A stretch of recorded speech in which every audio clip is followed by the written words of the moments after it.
नमस्कार दोस्तों, स्वागत है आपका हमारे YouTube चैनल में। दोस्तों, आज मैं आपके लिए ले आया हूँ बेहद इंटरेस्टिंग और इन्फॉर्मेटिव टॉपिक जिसका हमारा जो हेडिंग है वो है ग्रीन एनर्जी। ग्रीन एनर्जी बताइए तो हिंदी में हरित ऊर्जा। दोस्तों, जैसे कि आप जानते हो कि ऊर्जा हमारे जीवन की कार्य प्रणाली या दिन की किसी भी कार्य के लिए बहुत ही अधिक आवश्यक है। तो मित्रों, आप जानते हो कि ऊर्जा के दो मुख्य साधन होते हैं, एक तो नवीकरणीय ऊर्जा और एक अनवीकरणीय ऊर्जा, जिसको हम रिन्यूएबल एनर्जी बोलते हैं, और एक बोलते हैं non renewable energy. Renewable energy दोस्तों वो होती है जो कि दोबारा पैदा की जा सकती है, और नॉन रिन्यूएबल एनर्जी वो होती है मित्रों जो कि दोबारा पैदा नहीं की जा सकती। अभी मित्रों, आप सोचोगे कि मैं हरित ऊर्जा की बात कर रहा हूँ, ग्रीन एनर्जी की, रिन्यूएबल एनर्जी कहाँ से आ गई? मित्रों, ग्रीन एनर्जी जो है वो हरित ऊर्जा ही है, और उस एनर्जी को रिन्यूएबल एनर्जी में भी बोला जा सकता है, क्योंकि इस ग्रीन एनर्जी के इस्तेमाल से किसी भी प्रकार का पर्यावरण को नुकसान नहीं होता है। मित्रों, ग्रीन एनर्जी ऊर्जा का वो स्थायी स्रोत है जो पर्यावरण और मानव स्वास्थ्य के लिए अत्यधिक हानिकारक नहीं है, जबकि पेट्रोल या दूसरे ऊर्जा के साधनों से जिनसे हम ऊर्जा उत्पन्न करते हैं उनसे पर्यावरण को नुकसान होता है। और जैसे कि आप जानते ही हो कि ग्लोबल वार्मिंग दिन प्रतिदिन बढ़ती जा रही है, तो धरती के तापमान में वृद्धि हो रही है, जिसके कारण कि महाद्वीपों में एक डूबने का संकट पैदा हो गया है। इसलिए भी ये ग्रीन एनर्जी में जो है अभी विश्व के हर देश संभावनाएं अपनी तलाश रहा है। और इसी विषय में आप देखोगे कि COP26 भी हुआ, जो 2050 तक जो ग्रीन हाउस इफेक्ट है उसको कम करने की कोशिश कर रहा है, और बड़े बड़े देश जो है वो इसमें लगे हुए हैं। तो हम बात करेंगे अब कि हरित ऊर्जा के स्रोत क्या क्या है, विकल्प क्या क्या है हमारे पास में। हरित ऊर्जा के देखिए मित्रों स्रोत, सबसे पहले इसमें आप देख रहे हो, इस फोटो में देख सकते हैं आप कि सोलर एनर्जी है, टाइडल एनर्जी है, biomass, geothermal, wind energy, wave energy, hydraulic. हम सबको एक एक करके अभी डिस्कस करते हैं, ठीक है। सबसे पहले आएगा मित्रों सौर ऊर्जा। जैसे कि आप जानते हो कि पृथ्वी पर ऊर्जा का सबसे बड़ा स्रोत है सूर्य। सूर्य से जो ऊर्जा पैदा होगी और जो हम इस्तेमाल करेंगे उसको सौर ऊर्जा कहा जाता है। इस फोटो में भी आप देख सकते हैं कि किस तरह से ये ऊर्जा पैदा की जाएगी। सूर्य से ऊर्जा, सूर्य की किरणों से ऊर्जा पैदा की जा रही है एक सौर पैनल के जरिए, उसको इन्वर्टर, और फिर उसको आगे ग्रिड में हम ट्रांसफ़र करेंगे, और इस ग्रिड के थ्रू जो एनर्जी है, जो सौर ऊर्जा है, वो बिजली ऊर्जा में तब्दील होकर पूरे देश या पूरे एक क्षेत्र में फैलाई जाएगी। ठीक है मित्रों, आप इसको आसान भाषा में जिस तरह से सीधे सूर्य से प्राप्त सौर ऊर्जा हरित ऊर्जा का प्रचलित विकल्प है। हम इसको पहले भी यूज कर रहे हैं सोलर गीजरों में, सोलर कुकरों में।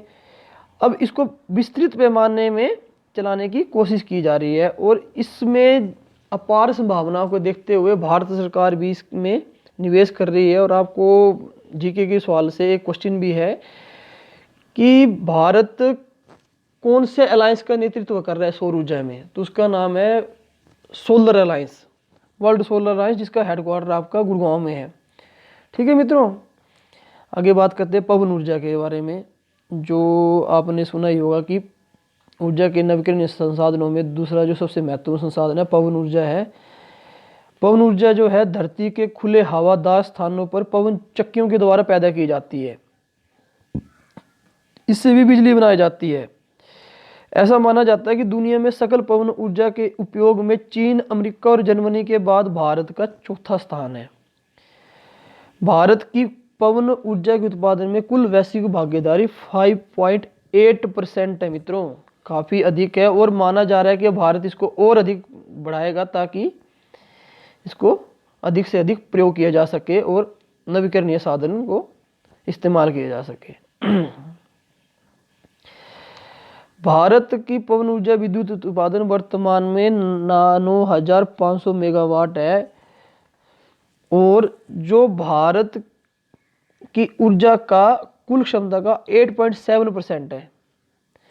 आगे इसी तरह से ऊर्जा के अन्य साधनों में आपका हाइड्रोलिक एनर्जी के बारे में बात कर सकते हैं। जल ऊर्जा, जो पानी से प्राप्त होती ऊर्जा।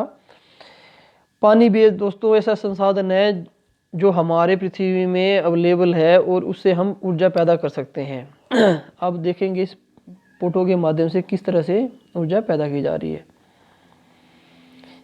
इस तरह से एक बांध बनाया जाता है जिसको रिजर्वर ये बोल सकते हैं हम। इसमें से पानी को आगे तेजी से प्रवाह करके टरबाइन तक ले जाएगा। टरबाइन से जनरेटर में ऊर्जा पैदा होगी, उसको यहाँ पे ग्रिड में भेजा जाएगा और वहाँ से इलेक्ट्रिक एनर्जी में तब्दील करके हमारे घरों में ऊर्जा को सप्लाई करते हैं। इससे मित्रों वायुमंडल में कोई प्रदूषण नहीं होता। विकसित देशों के विकास में जल विद्युत का योगदान कुल आवश्यकता का 50% से अधिक रहता है, परंतु भारत में अभी यह केवल 15% के ही लगभग है। मित्रों, हिमाचल प्रदेश में भी यह अत्यधिक इस्तेमाल की जाता है और इसमें हिमाचल में 20,000 मेगावाट की क्षमता है लगभग। ठीक है, आगे हम बात करेंगे भूताप या ऊर्जा के द्वारा जो ऊर्जा पैदा की जाती है उसके विषय में। पानी भी तो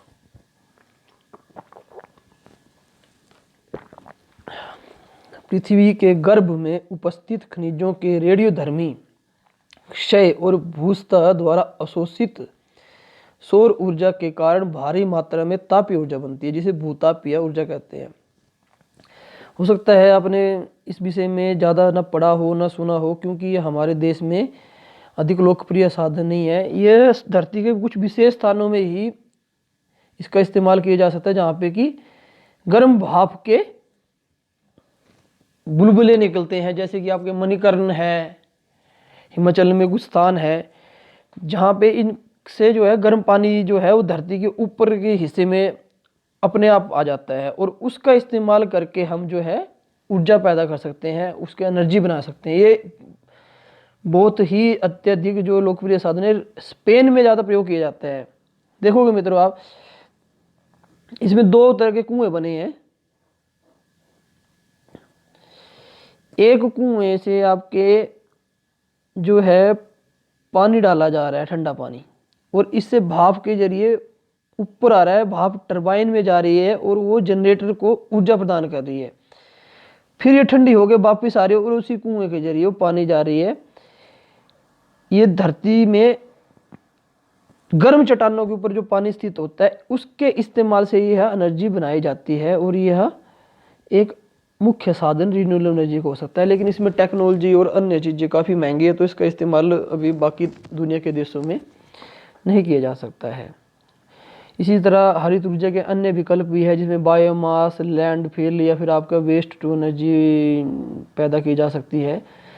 लेकिन मित्रों अभी सवाल ये आता है कि आखिरकार हम हरित ऊर्जा इतनी लोकप्रिय है, इतनी धरती के लिए, पर्यावरण के लिए इतनी अच्छी है, तो इसको अभी तक इसका इस्तेमाल क्यों नहीं विकल्प के रूप में बेहतर किया गया? तो उसका सबसे बड़ा जो कारण है वो है इसमें टेक्नोलॉजी का इन्वेस्टमेंट। इसमें अभी तक पिछले कई सालों में जैसे फॉसिल ईंधन के ऊपर एनर्जी टेक्नोलॉजी का विकास किया गया है, उस तरह से हरित ऊर्जा के ऊपर नहीं किया गया है। अभी तक सौर पैनलों की कीमत सामान्यतः रूप से महंगी ही रही है। दूसरा, इसमें ना तो भारत ने या विकासशील देशों ने इंटरेस्ट लिया है, तो इस वजह से ये अभी ज़्यादा लोकप्रिय नहीं हो पाया है। हालांकि अगर आप इकोनॉमिक रीजन से देखो तो ये काफ़ी बढ़िया है। इसमें से अगर भारत इसमें अपनी ऊर्जा की ज़रूरतें पूरा करता है तो काफ़ी अधिक रूप से हम फॉरेन अपना रिजर्व है वो बचा सकते हैं, अपना देश में सेविंग कर सकते हैं, और भारत सरकार इसमें लगी हुई है। तभी हम आते हैं, आपको समझाते हैं कि भारत हरित ऊर्जा की विकल्प हेतु कितना तैयार है। देखिए मित्रों, भारत की ऊर्जा की आवश्यकता को इस फोटो के जरिए हम समझने की कोशिश करते हैं। जो हमारा देश है वो कोयला आधारित जो ऊर्जा है उसमें 53.4% जो है वो उससे पैदा होती है हमारे देश में अभी भी विद्युत ऊर्जा या ऊर्जा की आवश्यकता है। इसमें रिन्यूएबल एनर्जी का हिस्सा है 36.2% और बाकी न्यूक्लियर एनर्जी और दूसरी डीजल या पेट्रोल। इस रिन्यूएबल एनर्जी में भी देखिए 9.8% आपका सोलर, 10% आपका लगभग विंड पावर और लार्ज हाइड्रो 12.3% और दूसरे अन्य साधन जो है छोटे छोटे वो अलग से हैं। भारत सरकार ने 2022 तक 175 गीगावाट क्षमता का लक्ष्य रखा है, जो कि अभी सरकार के वर्तमान आंकड़ों और दावों के अनुसार पूरा कर जा चुका है। अभी भारत सरकार ने लक्ष्य रखा है कि 2030 तक 40% जो है ऊर्जा वो रिन्यूएबल की जाएगी पैदा हमारी कुल क्षमता में। मित्रों, पीछे आपने एक हफ्ता पहले ये खबर भी पढ़ी होगी या अखबारों में सुनी होगी किसी से कि भारत जो है वो 15,000 करोड़ के लगभग जो है इन्वेस्टमेंट कर रहा है हमारे जो ट्रांसमिशन लाइनों में बिछाने के लिए, जो कि रिन्यूएबल एनर्जी को हमारे पावर ग्रिड से जोड़ेगा। देश के विभिन्न हिस्सों में जो भी रिन्यूएबल एनर्जी पैदा की जा रही है उनको पावर ग्रिड के द्वारा देश के हिस्सों में, अलग अलग हिस्सों में भेजा जा रहा है, जिससे कि ऊर्जा की आवश्यकताएं पूरी हो। और ये सब भविष्य को ध्यान में रखते हुए किए जा रहे हैं ताकि हमारा देश इसमें आत्मनिर्भर हो, हमारे देश में अधिक से अधिक उत्पादन किया जा सके। अभी प्रश्न ये आता है कि हरित ऊर्जा ही एकमात्र भविष्य का विकल्प क्यों है? क्यों हमारा देश या दुनिया इसके पीछे पड़ी हुई है? तो इसका सबसे बड़ा कारण जो है दोस्तों वो है आपका कि अभी दुनिया में ग्लोबल वार्मिंग और दुनिया के बढ़ते हुए तापमान के कारण कई देशों में जल संकट, कई देशों में भूमि संकट, या फिर कई देशों में तो मित्रों सांस का संकट भी पैदा हो गया, इतना कार्बन डाइऑक्साइड हो गया और गर्मी हो रही है। महाद्वीपों की बर्फ पिघल रही है उत्तरी ध्रुव और दक्षिण ध्रुव से, और उससे सागर का जो स्तर है वो बढ़ने से, महासागरों का स्तर बढ़ने से है, जो मालदीव या श्रीलंका जैसे छोटे छोटे देशों को डूबने का खतरा पैदा हो गया है। तो इस वजह से भी दुनिया भर के देश अब इसकी ओर इन्वेस्टमेंट कर रहे हैं, इसकी ओर जोर दे रहे हैं ताकि अधिक से अधिक इसको सुगम बनाया जा सके और पर्यावरण की रक्षा की जा सके। ठीक है, ये आप देख सकते हैं कि भारत में किस तरह से इलेक्ट्रिसिटी कैपेसिटी जो है वो जनरेट की जा रही है। एक तरफ आप देख सकते हैं इस जो बाईं तरफ है उसमें देखा जा सकता है कि किस तरह से एनर्जी हमारी है, और दाहिनी तरफ देख सकते हैं कि किस तरह से रिन्यूएबल एनर्जी का इस्तेमाल किया जा रहा है। मित्रों, ये फोटो आपको आसानी से समझा सकती है कि भारत में ऊर्जा किस तरह से पैदा की जा रही है और किस तरह से इस्तेमाल की जा रही है। ठीक है, तो आइए आगे चलते हैं कि भारत में एक हो ऊर्जा का साधन जो उसके बारे में अब दुनिया भर में चर्चाएं हो रही हैं, वो है एथेनॉल।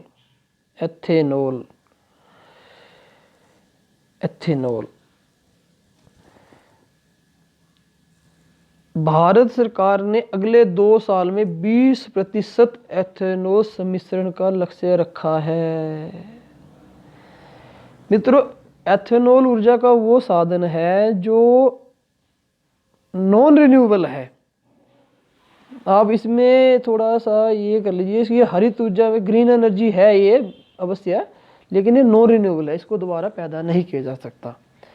अब आप बोलोगे कैसे, कि इसमें ये पेट्रोल में ब्लेंडिंग होके इस्तेमाल किया जा सकता है लेकिन इसको दोबारा पैदा नहीं किया जा सकता। जैसे कि आप सूर्य की ऊर्जा को कंटिन्यू चलता रहेगा लेकिन इसका इस्तेमाल किया जा सकता है और इससे प्रदूषण में कमी आएगी।